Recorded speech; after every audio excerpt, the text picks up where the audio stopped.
no secret that many progressives are super upset about President-elect Donald Trump's plans to halt immigration and deport all undocumented individuals. He has also said he will use the military and detention camps if need be. This has outraged Democrats. Now, tactics aside, there may be merit in the idea behind slowing down the rate of immigration. Frequent rising guest Lee Fang wrote in Unheard that open borders threaten American labour. And with us now to lay out this argument is none other than Lee Fang. Hey Lee, welcome. Hey, thanks for having me. Great to have you with us. So just summarise what your argument is in this piece, or what the overall thesis is.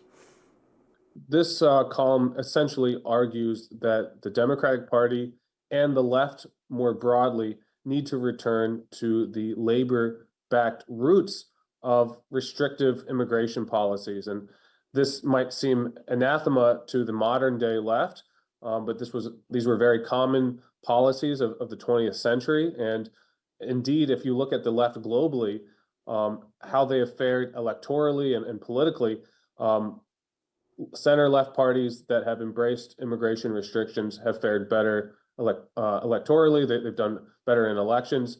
And just generally, if we look at the future of progressive reform, if there's any hope of expanding the welfare state, of expanding social democratic programs, really the only way practically to do this is to embrace immigration restrictions. And I lay it down out in the piece. This, by the way, is not an endorsement of draconian immigration enforcement, of family separation, or an endorsement of using the military and what have you.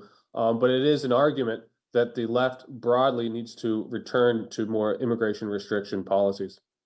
Right. I saw Senator Rand Paul, somewhat of my own ideology, said today that those of us who are supportive of Donald Trump need to caution him about sending armies into our cities. It's a terrible image to the world. It's a terrible image for us citizens. So I would agree that even as immigration, clearly there is a mandate for Donald Trump, for the Republicans to do something about excess illegal immigrations and some of the effects that's having in terms of crime and the social safety net.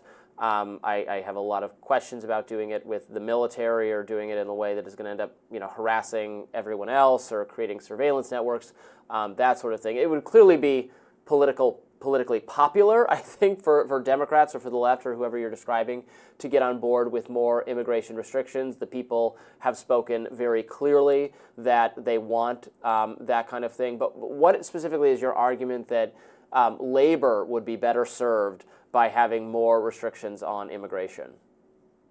Well, just practically, you look at the history of the 20th century, the periods of lowest migration to the United States are the periods of highest expansion of the welfare state. After the immigration restrictions enacted in the late 1920s, we had the New Deal, FDR's New Deal. We had the creation of Social Security and the federal minimum wage, the kind of federal protections for labor unions. And as those immigration restrictions persisted up through the 1960s, that's when we had the largest expansion of labor unions, the Great Society, Medicare, and even more recently, I don't think it's any coincidence that some of the down periods of immigration, we've seen a decline in immigration in 2008, in part because of the Great Recession, and in 2012. Those are the years that Obama won. And in 2020, when COVID sealed the border and we had a suspension of most work visa programs, we had the sharpest decline in immigration in modern history. That was the year that Joe Biden won. So maybe this is part of just human psychology.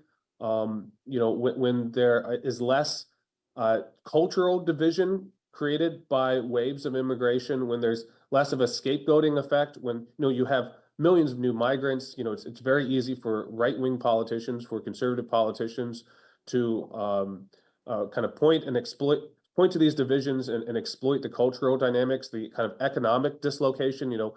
How are we going to expand the social welfare system if you already have folks who are not citizens who are exacerbating existing social programs?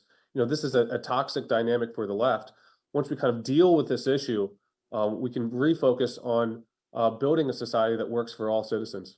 Lee, I want to pick up on that point because it's really fascinating to me because, of course, historically, I mean, there has been a left argument against unrestricted or very high immigration, and that, at least to my knowledge, has tended to be the idea that high levels of immigration supply employers with very low-wage workers or workers whose immigration status means that they cannot organize, they can't campaign for better working conditions, and therefore it reduces either the wages of more manual native-born workers, or it reduces the pressure for improved working conditions. Whether or not you think that argument particularly is correct, it seems to me you're arguing a different thing, which is that the immigration issue has become so politically toxic that the left or centre-left needs to find a way to handle it to enable other priorities of theirs to be achieved. Is that a fair characterization? No, actually, I think you're absolutely correct. I'm kind of making both arguments. There's a practical political argument that I've just laid out, but there's an economic dynamic that you're 100% correct about. And back in the 20th century, when the Democratic Party and similar social democratic parties throughout Europe were grounded in the labor movement and representing workers who were agricultural, factory workers, people on the assembly line, it was very obvious that the attempts by large corporations to import new workers were attempts to manipulate labor markets to essentially bring down wages and benefits by expanding the labor pool. The modern Democratic Party, the modern social left parties have changed essentially. That instead of representing blue collar workers, now the kind of elite, and we've seen this in the last 2024 election, the base of these parties are service-oriented workers. These are people who are highly educated, highly paid, that actually benefit from mass migration. So it's no surprise that the Democratic Party has become more laissez-faire on immigration policy. If you're a tech worker or you work in a high-income healthcare field or in design or engineering and that sort of thing, you benefit from higher levels of immigration in the form of cheaper goods and services. That's your Uber driver, the people working in the kitchen, your maids and what have you. But immigration is basically a mixed picture economically. It can boost the GDP of a country. It can kind of boost economic growth, but it can be difficult for blue collar workers. It kind of drives down wages for low skilled workers. And this is actually at the heart of my argument. For the Democratic Party to return to being more of a working class, middle class party, they have to recognize these issues. They have to see immigration not just as a political loser, as a dynamic that makes them lose in elections and makes it difficult to expand the social welfare state, but also they have to recognize and have a greater empathy for the low skilled and more blue collar workers who are forced to compete with waves of migration. I mean, this is certainly a pitch for the left to get on board with this program, and I think it's a persuasive argument. Someone who is, not on the left and does not, certainly I value labor's contributions, and I don't want to be I don't want to be unfair to labor, but at the same time, not only was this election a mandate on the immigration problem, but it somewhat, I would argue, paradoxically or direct opposition, was a mandate on inflation being too high. And I would argue that a program to reduce the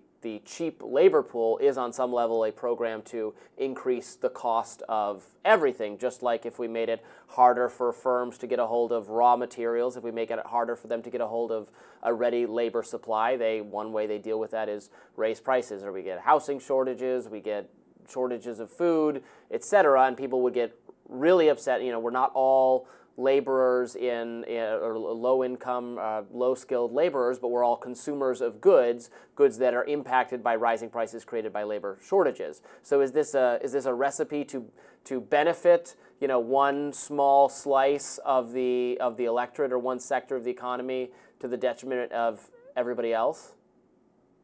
Look, I mean, you can go too far in any of these policies. America does need some level of migration, and finding a more middle ground is going to be important. But these arguments that you're making around just supply side economics, we've seen the long-term long-term ramification of this. This was the argument for NAFTA and unfettered free trade and permanent normalization in terms of trade with China. We saw in the 90s and early aughts. and we traded away our industrial base. And that's a big part of why the blue wall fell. You have states like Indiana, Ohio, Pennsylvania, Wisconsin, and others that used to be solidly pro-union democratic states that saw their industrial jobs traded away to Mexico and China. And because of that dislocation, there's been a kind of a reactionary force, a very kind of materially grounded anger in those states, and a move away from labor-centric politics, because the Democratic Party has not served these areas of the country. So it's about finding a middle ground. I wouldn't argue for fortress America of no immigration. That's not what I'm saying here. But clearly the Democratic Party, culturally, politically, in terms of economics, has been too permissive of illegal migration. Lee, really fascinating. Loved the conversation. I'd encourage our audience to check out your work on Substack and at Unheard. And thanks for joining us. Thanks for having me.